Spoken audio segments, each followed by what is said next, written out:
welcome to my channel. Let's read and learn with Jyotsna. This is part 2 of the chapter 7, Control and Coordination of class 10th NCERT Biology. In the first video, we have started this chapter and completed till the topic, How does the nervous tissue cause action? आज की video में हमें start करना है coordination in plants. उससे पहले उन सभी से रिक्वेस्ट है जिन्होंने मेरी पहले की वीडियोस नहीं देखी हैं, जिसमें हमने इस चैप्टर का पार्ट 1 कंप्लीट किया है और चैप्टर 6 पूरा कवर कर चुके हैं। उन वीडियोस को ज़रूर देखिएगा जाके, जिसमें मैंने नोट्स भी दिए हैं, hand written notes and diagrams के साथ। तो इस चैप्टर का भी फर्स्ट पार्ट देखना इम्पॉर्टेंट है, क्योंकि उसमें भी हमने NCERT word to word read किए और अच्छे से समझा है, और आगे भी समझने में इजी होगा और समझ भी अच्छे से आएगा, इसलिए उन वीडियोस को ज़रूर देखिएगा। आज का टॉपिक स्टार्ट करते हैं, coordination in plants. Animals have a nervous system for controlling and coordinating the activities of the body. तो एनिमल्स के पास एक नर्वस सिस्टम होता है, किस लिए? कंट्रोल करने के लिए और कोऑर्डिनेट करने के लिए। क्या? Activities of the body. ये हम फर्स्ट पार्ट में पढ़ चुके हैं, कैसे क्या एक्टिविटीज़ को कंट्रोल करते हैं नर्वस सिस्टम और कैसे कोऑर्डिनेट करता है बॉडी के साथ। पार्ट्स ऑफ ब्रेन भी पढ़े थे, क्या रोल होता है स्पाइनल कॉर्ड का और ब्रेन का, मोटर न्यूरॉन्स, ये सब क्या होते हैं, सेंसरी न्यूरॉन्स, और कैसे स्टिमुलस को जो है रिएक्ट करती है बॉडी हमारी, ये सब हमने पढ़ा था। तो वो सब ज़रूर देखिएगा जाके वीडियो को। But plants have neither a nervous system nor muscles. लेकिन प्लांट्स के पास ना ही नर्वस सिस्टम होता है, ना ही मसल्स होती हैं। उनके पास कोई ऐसा कंट्रोल सिस्टम नहीं होता जितना इलेबोरेट सिस्टम एक एनिमल्स के पास होता है, और ना ही उनके पास कोई स्ट्रक्चर्स होते हैं, जैसे कि न्यूरॉन्स हमने एनिमल्स में देखे थे कि न्यूरॉन्स होता है जो हमारे नर्व सेल्स होते हैं, ठीक है। तो कैसे उनमें कोऑर्डिनेशन कैसे होता है फिर प्लांट्स में? So how do they respond to stimuli. तो वो कैसे रिस्पॉन्ड करते हैं स्टिमुलाई के? स्टिमुलाई हमने क्या पढ़ा था? इट इज़ अ रिस्पॉन्स जिसे क्या करा जा सकता है, डिटेक्ट किया जा सकता है। और कैसा रिस्पॉन्स या फिर change? It is a detectable change in internal और एक्सटर्नल एनवायरनमेंट। जैसे कि चेंज इन टेम्परेचर हो जाए, जैसे हमने एग्जांपल देखा था कि अगर हम किसी हॉट चीज़ को छू लेंगे, हॉट सब्सटेंस को, तो क्या है हमारे लिए? चेंज इन टेम्परेचर है हमारी बॉडी के लिए। तो वो एक हमारी तरह स्टिमुलाई की तरह काम करेगा, स्टिमुलस होगा, जिसकी वजह से हमारी बॉडी में एक एक्शन होगा नर्वस सिस्टम के थ्रू कि कैसे उस चीज़ को रिएक्ट करना है उस चीज़ में, राइट। तो ये क्या वो पूरा प्रोसीजर क्या था, रिफ्लेक्स आर क्या थी, ये सब हम फर्स्ट वीडियो में डिस्कस कर चुके हैं। अब यहाँ पे हमें देखना प्लांट्स कैसे रिस्पॉन्ड करते हैं किसी भी स्टिमुलाई को, कोई भी चेंज अगर होता है एनवायरनमेंट में।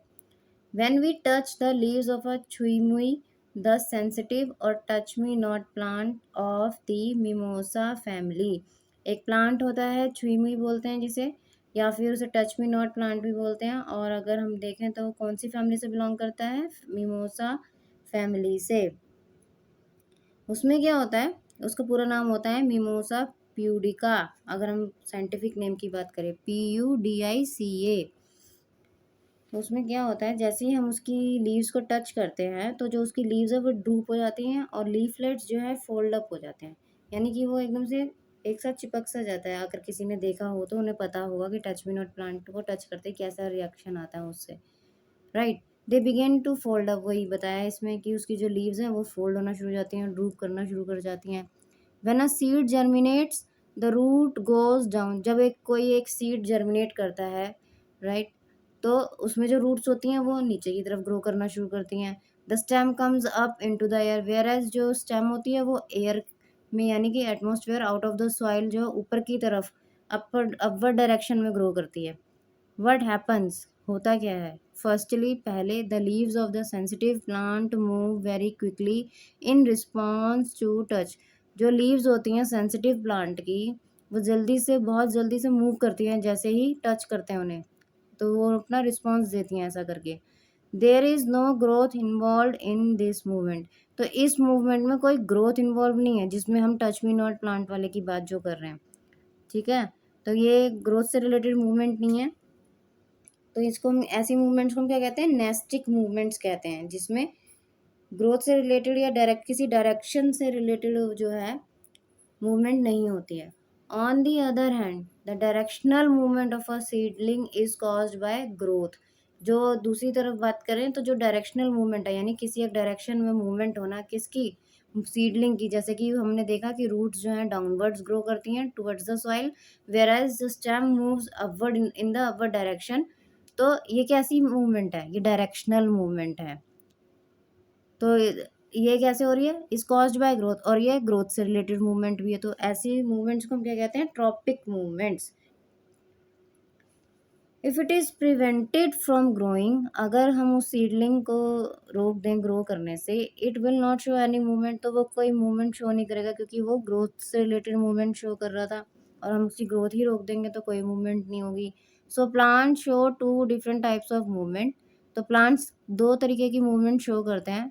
पहली वन डिपेंडेंट ऑन ग्रोथ, जो पहले होती है जो ग्रोथ पे डिपेंड करती है। दूसरी इंडिपेंडेंट ऑफ ग्रोथ होती है, जो ग्रोथ पे डिपेंड नहीं करती है। जैसा कि हमने अभी पढ़ा, मैंने आपको बताया, जो ग्रोथ पे डिपेंड करेगी वो कौन सी होगी, इनको हम बोलेंगे ट्रॉपिक, सॉरी उसे हम बोलेंगे tropic movements, TROPIC, tropic movements.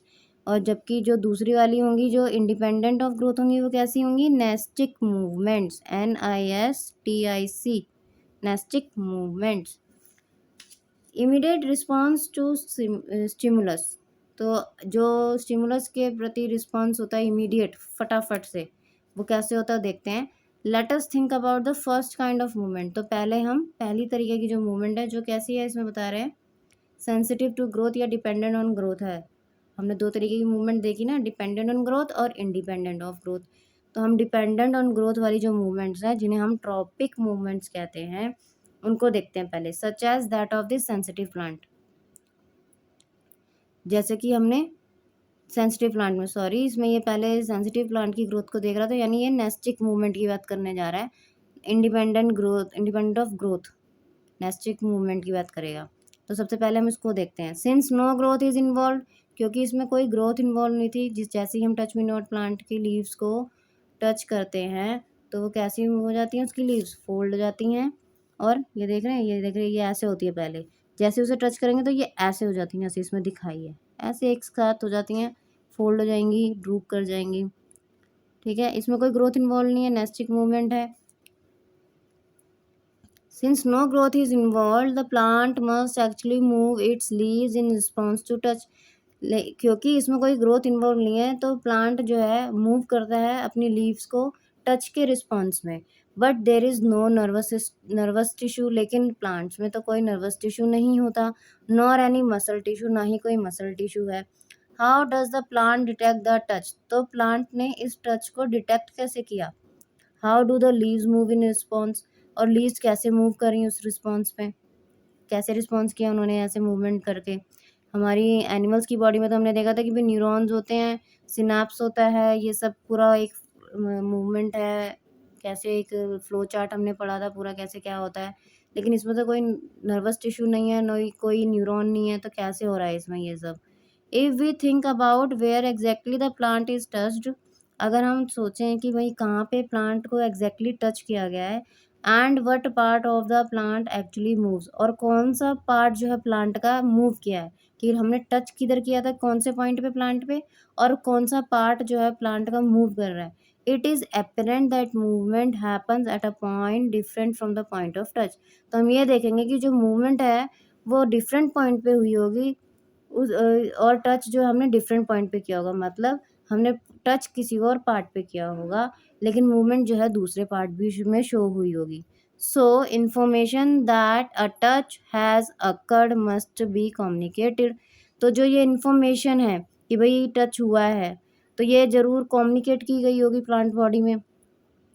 The plants also use electrical chemical means to convey this information from cell to cell.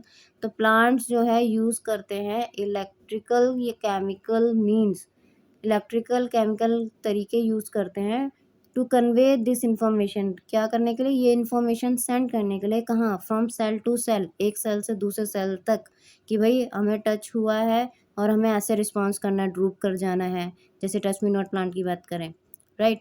तो but unlike in animals, animals में जैसे ऐसा नहीं होता है, there is a no specialised tissue in plants.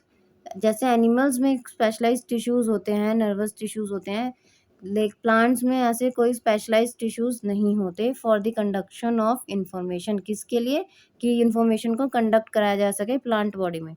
Finally again as in animals some cells must change shape in order for movement to happen। अगर हम दोबारा से एनिमल्स की बात करें तो कुछ सेल्स जो है अपनी शेप चेंज करते ही हैं उसमें, किस लिए, in order for movement to happen, जिससे कि मूवमेंट जो है हो सके। Instead of the specialised proteins found in animal muscle cells, plant cells change shape by changing the amount of water in them. बल्कि जो स्पेशलाइज्ड प्रोटीन्स पाए जाते हैं किसमें, एनिमल्स की मसल सेल्स में, ठीक है, वैसे भी नहीं होते हैं उसमें। प्लांट सेल्स क्या करते हैं, अपनी शेप को चेंज करते हैं बाय चेंजिंग, कैसे चेंज करेंगे, जितना अमाउंट, जो अमाउंट उनके अंदर पानी का है उसको चेंज करके, the amount of water present in दम, उसको चेंज करते हैं, उसकी उसी से अपनी सेल्स की शेप भी चेंज कर लेते हैं, रिजल्टिंग इन, जिससे होता क्या है, या तो सेल स्वेल करेगा या फिर श्रिंक करेगा। ज़्यादा अमाउंट पहले से कम प्रेजेंट होगा, ज़्यादा हो जाएगा उसमें पानी तो वो स्वेल कर जाएगा सेल, और अगर उसमें पानी कम हो जाएगा तो वो श्रिंक कर जाएगा। And therefore in changing shapes, और क्या होगा, और शेप्स जो है चेंज हो जाती हैं, राइट। अब नेक्स्ट देखते हैं movement due to growth. Growth की वजह से जो मूवमेंट होते हैं, जिसको हमने क्या बोला था, ट्रॉपिक मूवमेंट्स बोलते हैं। Some plants like the pea plant, कुछ प्लांट्स जैसे कि अगर एग्जांपल देखें पी प्लांट का, जो मटर का प्लांट होता है, क्लाइंब अप अदर प्लांट्स, वो क्या करता है, दूसरे प्लांट्स पे क्लाइंब करता है। क्यों, क्योंकि वो कैसे होता है उसका प्लांट, क्लाइंबर्स होते हैं ना पी प्लांट्स, मतलब कि बेल होती है उनकी, उनका कोई पर्टिकुलर एक बार्क या स्टेम नहीं होती है जो उनको सपोर्ट करे स्टैंड करने में।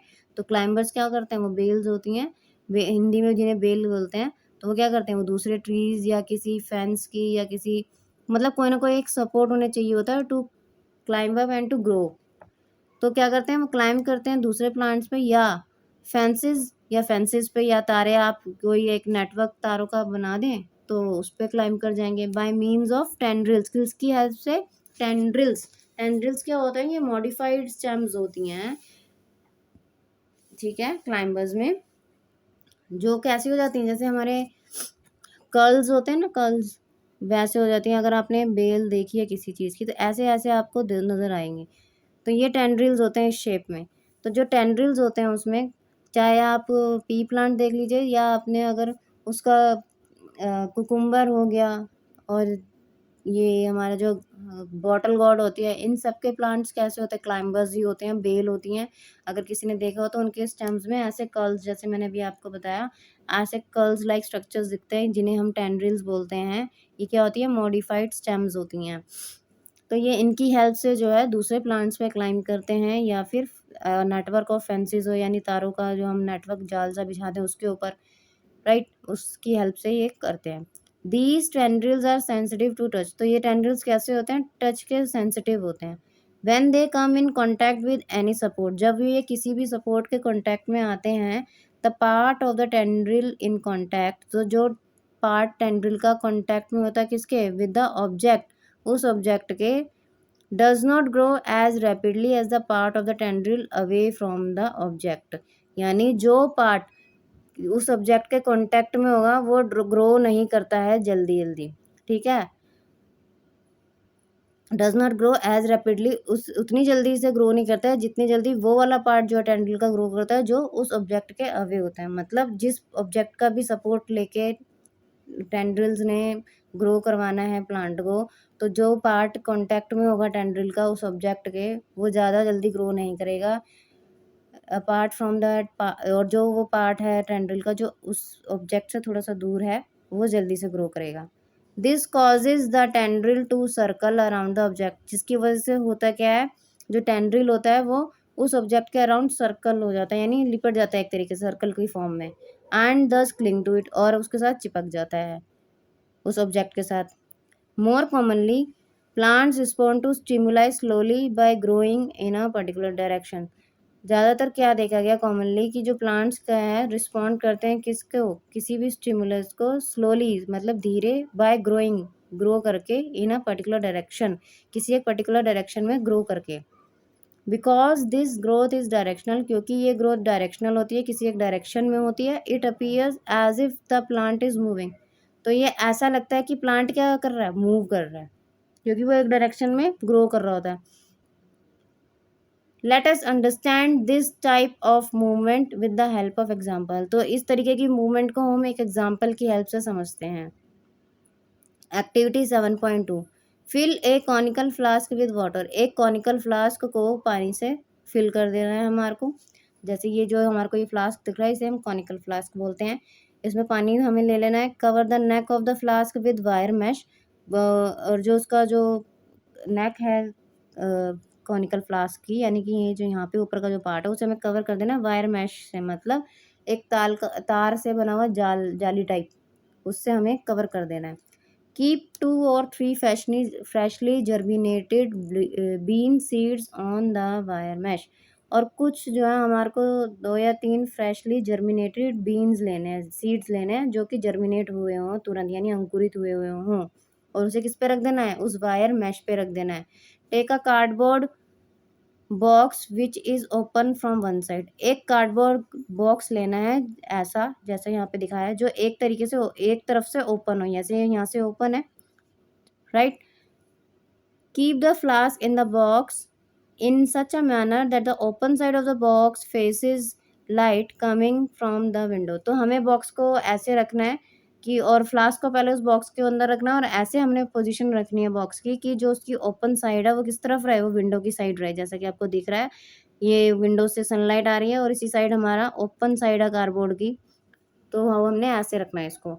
After 2 or 3 days you will notice that the shoots bend towards light and roots away from the light। तो कुछ 2 या 3 दिन बाद जब हम उसको देखेंगे तो हम ये क्या नोटिस करेंगे कि जो शूट्स है, जो स्टेम्स है, यानी जो ये ऊपर वाला पार्ट है, वो कहाँ बेंड कर जाएगी, कहाँ किधर की तरफ मुड़ जाएगा, लाइट की तरफ, जहाँ से सनलाइट आ रही होगी उस तरफ ग्रो करना शुरू कर देगा, मुड़ जाएगा उस तरफ। और रूट्स जो है away from the light, roots क्या करेंगी, दूसरी डायरेक्शन में, जिस तरफ लाइट नहीं है उस तरफ मूव करेंगी। जैसे इस तरफ से लाइट आ रही है तो शूट्स तो इस तरफ की तरफ मूव कर जाएंगी, तो और रूट्स किधर करेंगी मूव, रूट्स क्या है, इस डायरेक्शन में मूव करेंगी, और शूट किधर कर रही है, लाइट की डायरेक्शन में। Now turn the flask so that the shoots are away from light. अब हमें फ्लास्क को टर्न कर देना जिससे कि हम क्या कर देंगे, उसकी वजह से शूट्स जो हैं अवे फ्रॉम द लाइट हो जाएंगी और रूट्स जो हैं टुवर्ड्स द लाइट चली जाएंगी। Leave it undisturb in this condition for few days. और इसी कंडीशन में अब उसको थोड़े दिनों के लिए रख देंगे। Have the old parts of the shoot and route change direction. तो क्या जो हम ओल्ड पार्ट्स थे शूट और रूट के, उन्होंने अपनी डायरेक्शन चेंज की, मतलब जो रूट्स जो है away from the light grow कर रही थी, क्या उन्होंने लाइट की तरफ ग्रो करना शुरू किया, और जो शूट लाइट की तरफ ग्रो कर रही थी क्या उन्होंने towards the other side grow करना शुरू किया जहाँ पे लाइट नहीं थी। Are there differences in the direction of the new growth. क्या कोई डिफरेंस है किसी डायरेक्शन में जो न्यू ग्रोथ हो रही है, क्योंकि हमने पोजीशन चेंज कर दिया है। What can we conclude from this activity. और हम इस एक्टिविटी से क्या कंक्लूड कर सकते हैं, तो हम क्या देखेंगे कि जो शूट है वो लाइट की तरफ ही ग्रो करेगी, चाहे हमने उसको जैसे मर्जी मोड़ के रख दिया हो। तो जिस तरफ की लाइट आएगी उसी तरफ जो है वो लाइट की तरफ मूव कर जाएगी, वेयर एज जो रूट है वो away from the light he grow करेगी। इससे हम ये कंक्लूड कर सकते हैं जो सीडलिंग है वो रिस्पॉन्ड करती है लाइट को और रेगुलेट करती है कि किस डायरेक्शन में ग्रोथ होगी, कौन से पार्ट की सीडलिंग का कौन सा पार्ट किस तरफ ग्रो करेगा, ये जो है रिस्पॉन्ड जो है देती है, रेगुलेट करता है प्लांट में, ठीक है। तो शूट जो है हमेशा टुवर्ड्स द लाइट मूव करेगा, ग्रो करेगा, और रूट जो है away from the light grow करेगा, राइट। अब क्या है, environmental triggers such as light or gravity will change the directions that parts grow in। जो environmental triggers हैं, जैसे कि लाइट हो गई, ग्रेविटी हो गई, ये क्या करेंगे, वो चेंज करते हैं डायरेक्शंस किसकी, that plant parts grow in, जिसमें प्लांट के जो पार्ट्स जो है ग्रो करते हैं। दीज डायरेक्शनल और ट्रॉपिक मूवमेंट्स, आ गया ना, यहाँ पे बता रहे हैं ट्रॉपिक मूवमेंट्स बोलते हैं डायरेक्शनल मूवमेंट्स को, can be either towards the stimulus, तो ये मूवमेंट्स या तो स्टिमुलस के टूवर्ड्स होंगी, उसी की तरफ होंगी, या अवे फ्रॉम इट, या फिर उससे दूसरी तरफ होंगी। So in two different kinds of phototropic movements, तो दो तरीके की जो फोटोट्रॉपिक मूवमेंट्स है, shoots respond by bending towards light. तो दोनों ही केसेस में जब हमने उसको लाइट की तरफ रखा था, जैसे कि हमने एक बार जिस पोजीशन में रखा था फिर उसकी हमने पोजीशन चेंज कर दी थी, तो दोनों ही पोजीशंस में हमने देखा जो शूट है वो बेंड करा है लाइट की तरफ, जबकि जो रूट्स हैं उन्होंने किस तरफ रिस्पॉन्ड किया, किस तरफ झुकाव हुआ है उनका, away from the light. How does this help the plant, ये कैसे हेल्प करता है प्लांट को, ये जो मूवमेंट है। Plant show tropism in response to other stimulus as well. Plants जो है ट्रोपिज्म शो करते हैं किस रिस्पॉन्स में, अदर स्टिमुलस के रिस्पॉन्स में भी, जैसे कि यहाँ पे हमने लाइट को देखा, ऐसे वो दूसरे स्टिमुलस के रिस्पॉन्स में भी करते हैं अपना response show. The roots of a plant always grow downwards, जो रूट्स होती हैं हमेशा डाउनवर्ड डायरेक्शन में ग्रो करती हैं, while the shoots usually grow upward, और जो शूट्स होती हैं हमेशा मोस्टली अपवर्ड डायरेक्शन में ही ग्रो करती हैं, and away from the earth, और क्या कह सकते हैं हम उसे, कि अर्थ से दूर हो, अवे फ्रॉम द अर्थ जो है ग्रो करती हैं। This upward and downward growth of shoots and roots respectively, जो अपवर्ड ग्रोथ है शूट्स की और जो डाउनवर्ड ग्रोथ है रूट्स की, in response to the pull of earth, किसके रिस्पॉन्स में, जो अर्थ का पुल है यानी जो ग्रेविटी है अर्थ की, इज ऑब्वियसली जियोट्रॉपिज्म, तो उसको हम क्या कहेंगे, जियोट्रॉपिज्म कहेंगे इस चीज़ को। तो यहाँ पे, और जो लाइट की तरफ से हमने देखा था तो वो क्या था, वो फोटोट्रॉपिज्म होगा। लाइट के लिए हम वर्ड यूज करेंगे फोटो, और ट्रॉपिज्म तो हम देख ही रहे हैं क्या है, मूवमेंट है, तो वो तो फोटोट्रॉपिज्म था। और जो हम अगर with respect to the gravity of the earth की बात करेंगे तो उसे हम जियोट्रॉपिज्म बोल देंगे। इफ हाइड्रो मीन्स, एक मिनट इससे पहले हम ये डायग्राम देख लेते हैं कि जिसमें प्लांट शोइंग जियोट्रॉपिज्म, तो देख रहे हैं जो शूट क्या है, शूट जो है अपवर्ड मूवमेंट दिखा रही है, और जो ये रूट्स हैं ये डाउनवर्ड जा रही हैं अर्थ की तरफ। तो ये अगर हम अर्थ के रिस्पेक्ट में बात कर रहे हैं, अर्थ की ग्रेविटी में, तो रूट्स कैसी हैं, पॉजिटिवली जियोट्रॉपिक हैं, और शूट कैसी है, नेगेटिवली जियोट्रॉपिक है, क्योंकि वो away from the earth grow कर रही है। वहीं अगर हम फोटोट्रॉपिज्म की बात करेंगे तो शूट कैसी हो जाएंगी, क्योंकि वो टुवर्ड्स द लाइट ग्रो करेंगी, तो वो कैसी हो जाएंगी, पॉजिटिवली फोटोट्रॉपिक हो जाएंगी। और रूट्स कैसी होंगी, क्योंकि वो अवे फ्रॉम द लाइट करेंगी, तो वो नेगेटिवली फोटोट्रॉपिक हो जाएंगी। तो जब हम जियोट्रॉपिज्म की बात करेंगे तो हम पॉजिटिवली जियोट्रॉपिक बोलेंगे रूट्स को, और नेगेटिवली जियोट्रॉपिक बोलेंगे शूट को। वेराज अगर हम फोटोट्रॉपिज्म के रिस्पेक्ट में बात करेंगे तो शूट क्या हो जाएंगी, पॉजिटिवली फोटोट्रॉपिक, और रूट्स हो जाएंगे नेगेटिवली फोटोट्रॉपिक। अब क्या कह रहा है ये next, if hydro means water, अगर हाइड्रो का मतलब वाटर है, and chemo refers to chemicals, और कीमो वर्ड का मतलब होता है केमिकल से, what would hydrotropism and chemotropism mean, तो हाइड्रोट्रोपिज्म और कीमोट्रोपिज्म का क्या मतलब होगा। तो हमने जैसे कि देखा जो फोटोट्रोपिज्म था तो उसमें लाइट की तरफ जो है डायरेक्शन जो है मूवमेंट देख रहे थे, ग्रोथ की डायरेक्शन हम देख रहे थे। तो कीमोट्रोपिज्म में क्या होगा, जो मूवमेंट होगी प्लांट की वो किसके रिस्पॉन्स में होगी, केमिकल स्टिमुलाई के रिस्पॉन्स में होगी। जैसा कि इसका एग्जांपल होता है पॉलन ट्यूब्स का मूव करना, किसमें, ओव्यूल्स में, ओवरी में मूव करना थ्रू स्टाइल, और रीचेस कहाँ करते हैं, वो रीच करते हैं वो ओव्यूल तक, in the ovary under the influence of chemicals secreted by them. तो जो स्टाइल है पॉलन ट्यूब्स में, पॉलन ट्यूब जो है थ्रू स्टाइल रीच करती है ओव्यूल्स तक, जो प्रेजेंट कहाँ होते हैं, ओवरी में प्रेजेंट होते हैं, under the influence of chemical secreted by them. तो ये क्या हो गया, ये कीमोट्रोपिज्म शो कर रहे हैं। और हाइड्रोट्रोपिज्म में क्या होगा, जो प्लांट है मूवमेंट शो करेगा किसके रिस्पॉन्स में, वाटर के रिस्पॉन्स में, उसको हम बोलेंगे hydrotropism. One example of chemotropism is the growth of pollen tubes towards ovules. ये मैंने अभी आपको बताई दिया. About which we will learn more when we examine the reproductive processes of living organisms. इसके बारे में हम कब पढ़ेंगे? जब हम रिप्रोडक्टिव प्रोसेसेस पढ़ेंगे लिविंग ऑर्गेनिजम्स का. तो हम उसमें स्ट्रक्चर ऑफ फ्लावर देखेंगे और देखेंगे कैसे कहाँ पे क्या पार्ट्स होते हैं. Right. Let us now once again think about how information is communicated in the bodies of multicellular organisms. तो कह रहा है एक बार हम दोबारा से ये सोचते हैं किस बारे में कि कैसे इंफॉर्मेशन जो है कम्युनिकेट की जाती है किसमें? In the bodies of multicellular organisms की बॉडी में. The movement of the sensitive plant in response to touch is very quick. तो जो मूवमेंट होता है सेंसिटिव प्लांट का किसके रिस्पॉन्स में? टच के रिस्पॉन्स में. वो कैसा होता है? बहुत ज़्यादा क्विक होता है, जल्दी से होता है, फटाफट. The movement of sunflowers in response to day और नाइट. और जो मूवमेंट होती है सनफ्लावर्स की किसके रिस्पॉन्स में? डे और नाइट के रिस्पॉन्स में. On the other hand is quite slow. वो कैसा होता है? थोड़ा स्लो होता है ये जो मूवमेंट होता है. Growth related movements of plants will be even slower. और जो ग्रोथ रिलेटेड मूवमेंट होगी वो और भी ज़्यादा स्लो होगी. राइट. तो ये हमने देख लिया. तो जो ये मूवमेंट थी अच्छा जो मूवमेंट हुई हमने सनफ्लावर की बात की वो कैसी थी? ये नेस्टिक मूवमेंट होगी क्योंकि वो कैसी है? ग्रोथ से रिलेटेड नहीं है. तो हमने क्या देखा? जो टच मी नॉट प्लांट की जो नेस्टिक मूवमेंट थी in response to the stimulus यानी इस रिस्पॉन्स टू द टच कैसी थी? वो बहुत ज़्यादा क्विक होगी. लेकिन जो रिस्पॉन्स होगा सनफ्लावर का डे और नाइट में वो कैसा होगा? स्लो होगा. और जो ग्रोथ रिलेटेड मूवमेंट्स हम देखेंगे प्लांट्स में वो तो और भी ज़्यादा स्लो होंगी. इवन इन एनिमल बॉडीज़ अगर हम एनिमल बॉडीज़ को भी देखें तो उनमें भी क्या है? There are carefully control directions to growth. तो उसमें भी जो है केयरफुल कंट्रोल डायरेक्शंस हैं ग्रोथ में.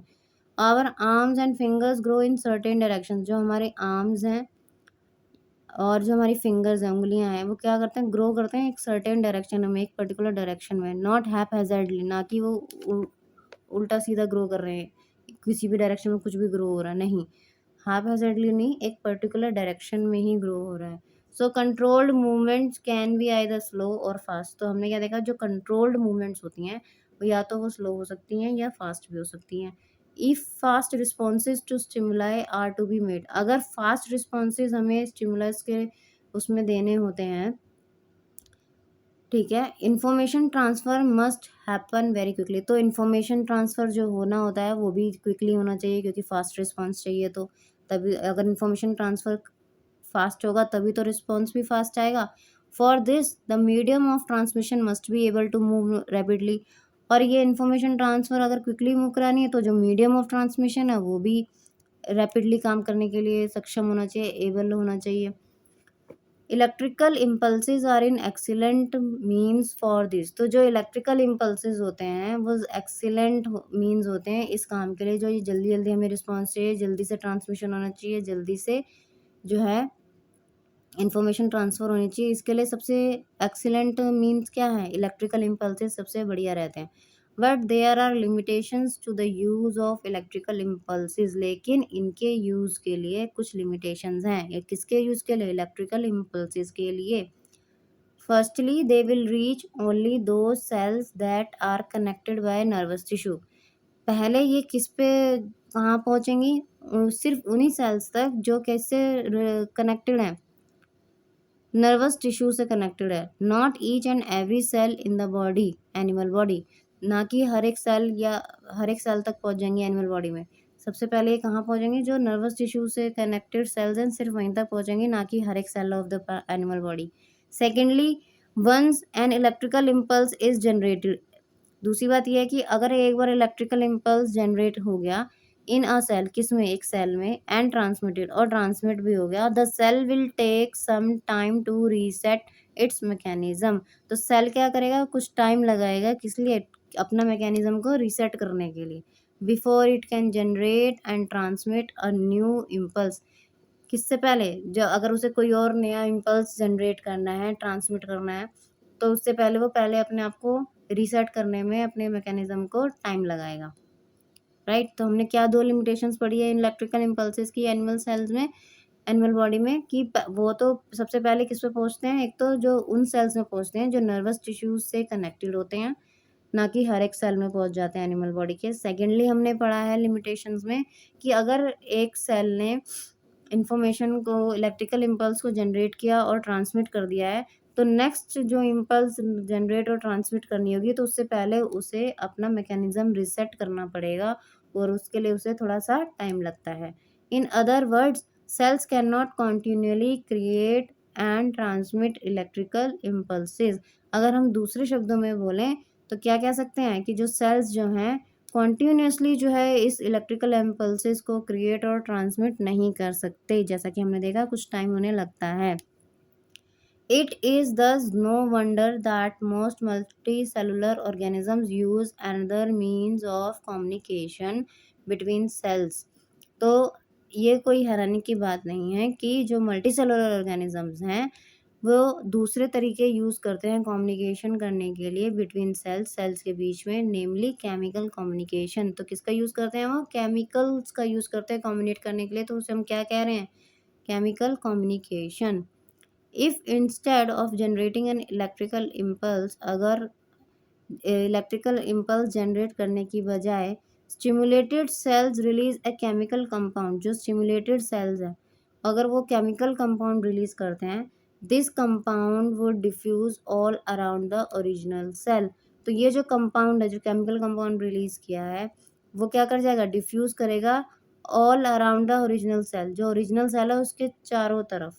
If other cells around have the means to detect this compound, तो अगर जो दूसरे सेल्स प्रेजेंट हैं उसके जहाँ पे ये केमिकल कंपाउंड जो है ओरिजिन डिफ्यूज़ हो रहा है, रिलीज़ हो रहा है, तो उसके आसपास के जो सेल्स हैं अगर उनके पास कोई ऐसा तरीका जिससे कि वो डिटेक्ट कर सकें इस कंपाउंड को, इस केमिकल कंपाउंड को, using special molecules on their surfaces, किसका यूज़ करके, कुछ स्पेशल मॉलिक्यूल्स का यूज़ करके जो उनके सर्फेसेस पे होते हैं, then they would be able to recognise information. तो वो क्या होंगे, तो वो एबल होंगे इस चीज़ को रिकॉग्नाइज करने के लिए, किसको, इन्फॉर्मेशन को, एंड इवन ट्रांसमिट इट, और उसको ट्रांसमिट भी। दिस विल बी स्लोअर, तो ये क्या होगा, ये जो प्रोसेस है ये स्लो होगा of course, but it can potentially reach all cells of the body. लेकिन ये क्या होगा, ये अच्छे से हर एक सेल ऑफ द बॉडी में रीच कर जाएगा, पहुंच जाएगा, रिगार्डलेस ऑफ नर्वस कनेक्शंस। किसके रिगार्डलेस, नर्वस कनेक्शन, मतलब इसमें कोई लिमिटेशंस नहीं है कि जहाँ पे नर्वस टिश्यू से कनेक्टेड सेल्स है सिर्फ वहीं तक जाएगा, नहीं, ये सारे सेल्स में चला जाएगा। And it can be done steadily and persistently, और इसको, इस प्रोसेस को स्टेडिली और कंटिन्यूसली करा जा सकता है, इसमें कोई बीच में टाइम नहीं चाहिए रीसेट करने के लिए, मैकेनिज्म को कंटिन्यूसली कर सकते हैं। These compounds or hormones used by multicellular organisms for control and coordination show a great deal of diversity। तो ये जो compounds हैं या फिर हम इनको hormones कह सकते हैं, used by multicellular organisms, किसके द्वारा यूज़ किए जा रहे हैं, multicellular organisms, for control, किस लिए, control और coordination के लिए। तो ये क्या करते हैं, ये show करते हैं एक diversity, एक ग्रेट डील ऑफ डाइवर्सिटी को शो करते हैं, एज वी वुड एक्सपेक्ट, जैसा हम एक्सपेक्ट भी करेंगे, क्योंकि अलग अलग केमिकल्स और हार्मोन्स निकलते हैं हमारी बॉडी में। Different plant hormones help to coordinate growth. Different जो है प्लांट और हार्मोन्स जो हैं किस में हेल्प करते हैं कि ग्रोथ को कैसे कोऑर्डिनेट किया जाए, डेवलपमेंट के लिए अलग होगा, and responses to the environment.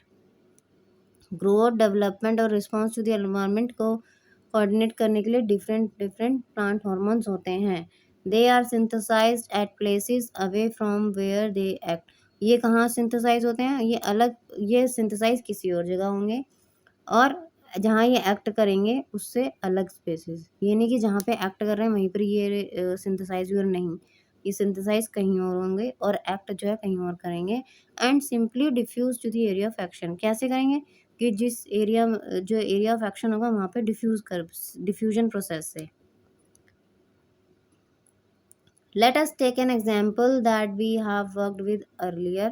तो फिर से हम एक एग्जाम्पल लेते हैं जिसमें हमने पहले भी देखा था, एक्टिविटीज 1.2 जो अभी हमने देखी थी, when growing plants detect light, जब जो ग्रोइंग प्लांट होता है लाइट को डिटेक्ट करता है, a hormone called auxin synthesised at the shoot tip, तो एक हार्मोन ऑक्सिन जिसको हम बोलते हैं वो सिंथेसाइज होता है कहाँ पे, शूट टिप पे, यानी जो हमारी शूट होती है उसकी बिल्कुल टिप पे कौन सा हार्मोन सिंथेसाइज हो जाता है, बनता है, ऑक्सिन नाम का हार्मोन बनता है। वो जो किस में हेल्प करेगा, help the cells to grow longer, जो हेल्प करता है सेल्स को कि वो ग्रो करे longer. When light is coming from one side of the plant, जब लाइट जो है किसी एक साइड से आ रही होती है प्लांट के, oxygen diffuses towards the shady side of the shoot, तो किसी एक साइड पे अगर लाइट पड़ रही है तो दूसरे पार्ट पे शेड होगी ऑफ कोर्स, तो जो ऑक्सीजन है वो डिफ्यूज हो जाता है शेडी साइड पे भी, जहाँ पे लाइट नहीं पड़ रही सही से, शेड पड़ रही है उस साइड भी वो डिफ्यूज करेगा शूट में। This concentration of oxygen stimulate the cells to grow longer, ये जो कंसंट्रेशन है ऑक्सीजन की वो क्या स्टिमुलेट करेगी सेल्स को कि वो ग्रो करें on the side of the shoot which is away from light, तो वो उस पार्ट को जो शूट का वो पार्ट जो लाइट से दूर है उनके सेल्स को स्टिमुलेट करेगी कि वो ग्रो करे। Thus the plant appears to bend towards light, इसलिए फिर क्या होता है, प्लांट जो है दिखता है कि वो बेंड कर रहा है किस तरफ, लाइट की तरफ। Another example of plant hormones are gibberellins, दूसरा एग्जाम्पल है प्लांट हार्मोन का गिब्रेलिन्स, विच लाइक ऑक्सिन, जो ऑक्सिन्स की तरह किस में हेल्प करते हैं, ग्रोथ ऑफ द स्टेम में ही हेल्प करते हैं। तो ऑक्सिन हो गया, गिब्रेलिन्स हो गए, इन दोनों का काम क्या है, हेल्प करना किस में, ग्रोथ ऑफ द स्टेम में। साइटोकाइनेंस प्रमोट सेल डिवीजन, और एक और हार्मोन प्लांट हार्मोन है ये साइटोकाइनेंस जिसे बोलेंगे, वो किस में हेल्प करेंगी, सेल डिवीजन में। तो ये वर्ड ही ऐसा है हमारा साइटो जहाँ पे आ गया, साइटो मीन्स ही होता है साइट, सेल से रिलेटेड वर्ड होता है ये। जैसे हमें पता है कार्डियक जहाँ नाम आ जाएगा वो हार्ट से रिलेटेड है, ऐसे साइटो क्या है, रूट वर्ड है सेल्स के लिए। तो स्टडी ऑफ सेल्स को भी साइटोलॉजी बोलते हैं ना, क्यों, साइटो वर्ड आ गया तो स्टडी ऑफ सेल्स हो गया। तो साइटो वर्ड क्या है, ये रूट वर्ड है किसके लिए, सेल के लिए। तो साइटोकाइनेंस आ गया मतलब साइट जो सेल डिवीजन में हेल्प करे, यानी एंड इट इज नेचुरल, और ये कैसा होता है, नेचुरल होता है, then that they are present in greater concentration, कि ये जो है प्रेजेंट होते हैं ग्रेटर कंसंट्रेशन में, कहाँ पे, in areas of rapid cell division. तो ये ऑब्वियस सी बात है, अगर ये सेल डिवीजन को प्रमोट करता है ये, तो ये उसी एरिया में प्रेजेंट होंगे ग्रेटर कंसंट्रेशन में, ज़्यादा कंसंट्रेशन में, कहाँ, जहाँ पे सेल डिवीजन होती है rapidly. Such as in fruits and seeds, जैसे कि फ्रूट्स में, सीड्स में हमें ये साइटोकाइनेंस जो है ज़्यादा मिलेंगे, ये वाले hormones. These are examples of plant hormones that help in promoting growth, ये वो एग्जाम्पल्स हैं प्लांट हॉर्मोन्स के जो हेल्प करते हैं ग्रोथ को प्रमोट करने में। But plants also need signals to stop growing, लेकिन जो प्लांट्स हैं वो सिग्नल्स भी ज़रूरत होती है उनको, जिससे कि स्टॉप कर सकें वो किसको, ग्रोथ को, ग्रो करना जो है वो स्टॉप कर सकें, इसलिए उन्हें सिग्नल्स की ज़रूरत पड़ती है। Abscisic acid is one example of a hormone which inhibits growth, तो एब्सिसिक एसिड एक ऐसा हार्मोन है जो ग्रोथ को रोकता है, स्टॉप करता है ग्रोथ को, इनहिबिट करता है। Its effect include wilting of leaves, तो इसका एक इफेक्ट जो है हम कह सकें क्या होता है, विल्टिंग ऑफ लीव्स, जो लीव्स जो हैं सूख जाती हैं और गिर जाती हैं, झड़ जाती हैं, तो किसकी वजह से होती हैं, तो ये एब्सिसिक एसिड की वजह से होती हैं, जो कि एक प्लांट हार्मोन है जो किसमें हेल्प करता है, इनहिबिट द ग्रोथ। और बाकी जितने भी हमने पढ़े वो एक तरीके से प्रमोट कर रहे हैं ग्रोथ को प्लांट की, जैसे कि ऑक्सिन पढ़ा, गिब्रेलिन्स पढ़ा, साइटोकाइनेंस पढ़ा, और एब्सिसिक एसिड कैसा है जो ग्रोथ को इनहिबिट कर रहा है। तो अब हम देखेंगे कि व्हाट आर, क्वेश्चंस देख लेते हैं, व्हाट आर प्लांट हार्मोन्स। तो हमने भाई देखा ही है कि ये केमिकल सब्सटेंसेस होते हैं जो प्लांट्स में प्रोड्यूस होते हैं, किसके लिए, to coordinate growth, development and response to the environment के लिए। और ये कहाँ सिंथेसाइज होते हैं, उन प्लेसेस पे जहाँ पे उन्हें एक्ट नहीं करना होता, उससे अलग वाली प्लेसेस पे, यानी ये these are synthesized at places away from where they act and simply diffuse to the area of action, ये सब अभी हमने ऊपर पढ़ा है। और एग्जाम्पल्स हम लिख सकते हैं यहाँ पे हॉर्मोन्स के, auxins, gibberellins, cytokinins etcetera. Give an example of plant hormone that promote growth. तो हमें एक प्लांट हार्मोन का एग्जाम्पल बताना है, तो वो भी हमने पढ़ा ही है, ऑक्सिन है। ऑक्सिन का एग्जाम्पल दे सकते हैं। ये प्लांट सेल्स की ग्रोथ में हेल्प करता है और इंक्रीज करेगा, तो ग्रोथ की में हेल्प करेगा तो इंक्रीज करेगा साइज को भी। How is the movement of leaves of the sensitive plant different from the movement of shoot towards life. तो ये तो और भी इजी है कि ये जो मूवमेंट है लीव्स की सेंसिटिव प्लांट की, वो कैसे डिफरेंट है किससे, movement of shoot toward life की। जो शूट जो ग्रो कर रहा था, मूवमेंट शो कर रहा था लाइट की तरफ, तो हमने देखा ही था कि जो मूवमेंट है सेंसिटिव प्लांट की वो कैसी है, इंडिपेंडेंट ऑफ ग्रोथ है। और ऐसी मूवमेंट्स को हम बोलते हैं नेस्टिक मूवमेंट्स। और वेयर एज जो मूवमेंट ऑफ शूट है टुवर्ड्स लाइट, ये कैसी है, रिलेटेड टू ग्रोथ है और डिपेंडेंट ऑन ग्रोथ है। और इसको हम बोलते हैं ऐसी मूवमेंट्स को ट्रॉपिक मूवमेंट्स। और कैसे क्या होता है वो सब अभी हमने एनसीईआरटी में पढ़ा है। और क्या लिखा हुआ है, how do auxins promote the growth of a tendril around a support. तो जो ऑक्सिन्स होते हैं वो कैसे प्रमोट करते हैं ग्रोथ को, किसके, टेंड्रिल के, जो सपोर्ट के अराउंड होता है। अभी हमने देखा था टेंड्रिल्स क्या होता है, कर्ल्स की फॉर्म में वो जो मॉडिफाइड स्टेम्स होती हैं, जो क्या करती हैं, किसी भी सपोर्ट या ऑब्जेक्ट से क्लिंग कर जाती हैं, सर्कल बना लेते हैं उनके around two help in the growth of the movement of the plant. तो टेंड्रिल्स क्या होती हैं, प्लांट को हेल्प करती हैं क्लाइंब अप करने में। और ये क्या होते हैं, सेंसिटिव टू टच भी होते हैं। When they come in contact with any support या एनी ऑब्जेक्ट, द ऑक्सिन जो है क्या करेगा, डिफ्यूज कर जाएगा उस पार्ट में टेंड्रिल के जो उस क्या कहते हैं ऑब्जेक्ट से दूर होगा। टेंड्रिल का पार्ट हमने पढ़ा था ना, टेंड्रिल की जो जो part near to the in contact with the object होता है वो ग्रो करता है धीरे धीरे, जो और जो पार्ट दूर होता है ऑब्जेक्ट से, सपोर्ट से, वो ज़्यादा तेजी से ग्रो करता है। तो ऑब्वियसली मतलब जो दूर है पार्ट ऑब्जेक्ट से, उसमें ऑक्सीजन जो है ज़्यादा डिफ्यूज़ हो रहा होगा, तभी तो ग्रोथ ज़्यादा हो रही है उसमें। This concentration of oxygen stimulates the cells to grow longer on the part of the tendril जो कहाँ है, अवे फ्रॉम द ऑब्जेक्ट है। तो ये हमने लिखना है इसमें भी।